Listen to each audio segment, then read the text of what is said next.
పెళ్లి చేసుకున్న తర్వాత కాపురాలు విడిపోవడం, అదనపు కట్న వేధింపులు, ఇంకేవో అక్రమ సంబంధాలు ఇలాంటి వార్తలు తరచూ మనం చూస్తూనే ఉన్నాం. రీసెంట్గా జరిగిన ఒక ఇన్సిడెంట్ ఏంటంటే, మీకు విశ్వక్సేన్ది మొన్న వచ్చిన లైలా అనే సినిమా మీకు గుర్తుంటే, దాంట్లో ఆ, నల్లగా ఉన్నావని చెప్పేసి అమ్మాయిని యాక్చువల్ మేకప్ వేసి పెళ్లి చేస్తారు. తర్వాత మేకప్ పోగానే నల్లగా ఉంది, నువ్వు రాగానే మాకు దరిద్రం పట్టింది, నువ్వు పెద్ద శనిగొట్టు దానివి అని చెప్పి సరిగ్గా చూడరు. లాస్ట్కి అర్థం చేసుకుంటారు, అది సినిమా కాబట్టి ఇట్స్ ఓకే.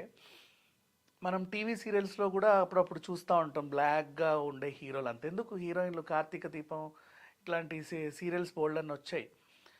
అయితే ఇక్కడ విషయం ఏంటంటే, వినుకొండ మండలంలో నడిగడ్డ అనే ప్రాంతానికి చెందిన గుంతనాల వెంకటరమణ, అలాగే హనుమాయమ్మ వాళ్ళ కూతురు గోపిలక్ష్మి, సేమ్ అదే ప్రాంతానికి చెందిన చౌడమ్మ వీధి అన్న ఇంకొక పక్కన వేరే వీధి, వినుకొండ వెంకటేశ్వర్లు అలాగే శేషమ్మ, ఈ దంపతులకి కోటేశ్వరరావు అనే ఒక కొడుకున్నాడు.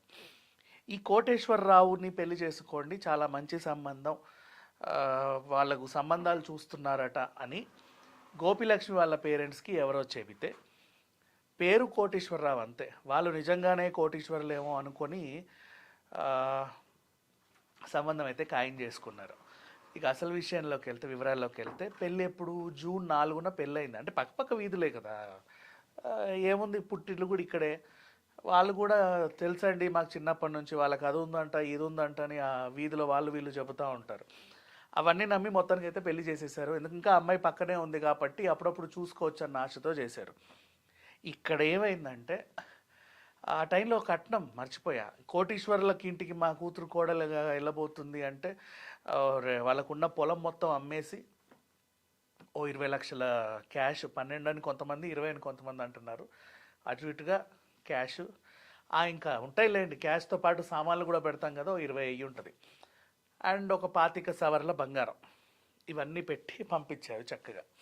ఇంట్లో అడుగుపెట్టినప్పటి నుంచి, నువ్వు మా ఇంట్లో అడుగుపెట్టినప్పటి నుంచే మాకు శని పట్టింది అని అత్తమామలు, చిచి నువ్వు నల్లగా ఉన్నావు, నాతో అసలు బయటికి రాకు, నువ్వు ఇంట్లోనే కూర్చో అని చెప్పి భర్త, ఇంటికి ఎవరన్నా వచ్చినా సరే చూడు ఇలా ఎలాంటిదని మాకు అంటగట్టారో అని చెప్పి సూటిపోటి మాటలు, వేధింపులు, కనీసం తిండి కూడా పెట్టేవాళ్ళు కాదనమాట. ఇలాంటి వేధింపులకి గురయ్యి పెద్దవాళ్ళకు తెలిసింది ఆ విషయం. నిలదీస్తే ఏం చేశారంటే, ఇంటికి తాళాలు వేసుకొని వెళ్ళిపోయారు ఎక్కడికో. ఇది సిట్యువేషన్. అంటే ప్రతి చోట ఇలాంటివి జరుగుతూనే ఉంటాయి, మనం చూస్తూనే ఉంటాం, ఎన్నో ఊర్లలో జరుగుతూ ఉంటాయి. కొన్ని వార్తల్లాగా బయటికి వస్తాయి, కొన్ని రావు. కానీ ఇది వార్త బయటికి వచ్చిన తర్వాత ఇప్పుడు మనం అర్థం చేసుకోవాల్సింది ఏంటంటే, సంబంధాలు మాట్లాడుకునేటప్పుడే అటేడు తరాలు ఇటేడు తరాలు చూడాలని అంటారు మన పెద్దలు.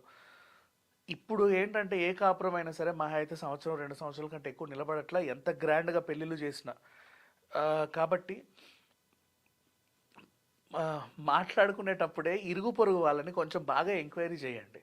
అండ్ నెక్స్ట్, మీరు ఇప్పుడు లవ్ మ్యారేజ్లు అంటే ఒకరికొకరు బాగా తెలుసుకున్న తర్వాత పెళ్లి దాకా వస్తుంది. అరేంజ్డ్ మ్యారేజ్లో మీరు ఎప్పుడైతే ఎంగేజ్మెంట్ వరకు వెళ్తున్నారో, సంబంధం మాట్లాడుకున్న వెంటనే ముహూర్తాలు పెట్టేసుకోకుండా కొంచెం గ్యాప్ ఇచ్చి ముహూర్తాలు పెట్టుకొని, ఈలోపు వీళ్ళకి పరిచయాలు చేయండి, అమ్మాయికి అబ్బాయికి, వాళ్ళ ఈ అభిరుచులు మేబీ కొన్నిసార్లు అభిరుచులు కలవకపోతే పెళ్ళయ్యాక విడిపోవడం కంటే ముందే ఆ పెళ్లి సంబంధం వద్దనుకోవడం బెటర్. నెక్స్ట్, వాళ్ళకి ఏమున్నాయో కనుక్కోండి. కొంతమంది ఏంటంటే అబద్ధాలు చెప్పి పెళ్ళిళ్ళు చేసుకుంటారు. పెళ్లి చేసిన తర్వాత వచ్చే కట్నంతో వ్యాపారాలు పెట్టేసి ఏవేమో చేసి బతికేద్దాంలే అనుకునే వాళ్ళు కూడా కొంతమంది ఉంటారు. ఉద్యోగం లేకపోయినా ఉందని అబద్ధం చెప్తారు. కట్నం డబ్బులు రాగానే డబ్బులు పెట్టి ఉద్యోగాలు కొని, ఇదిగో ఇదే నా ఉద్యోగం అని చూపిస్తారు. చాలా ఉంటాయి ఇట్లాంటి సిచ్యువేషన్స్.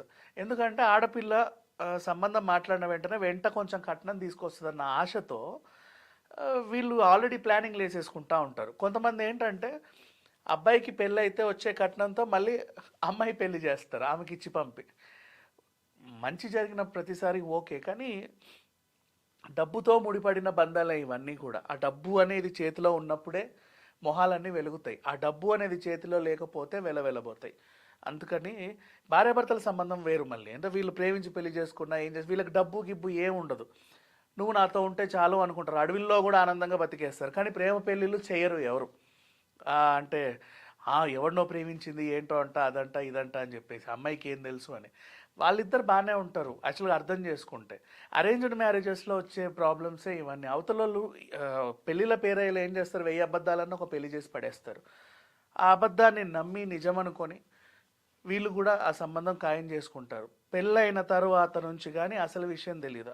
ఏమో ఇక్కడ అత్తింటి వాళ్ళే వేధిస్తారు అని చెప్పాల్సిన అవసరం లేదు. కొన్నిసార్లు పుట్టింటి వాళ్ళు కూడా వీళ్ళ మాటల వల్ల కూడా సంబంధాలు చెడిపోయినవి కూడా ఉన్నాయి. రోజు ఫోన్లు చేసేసి అక్కడ ఉన్నవన్నీ కనుక్కొని అమ్మాయికి ఉచిత సలహాలు ఇచ్చి కూడా గొడవలు పెట్టే వాళ్ళు ఉంటారు.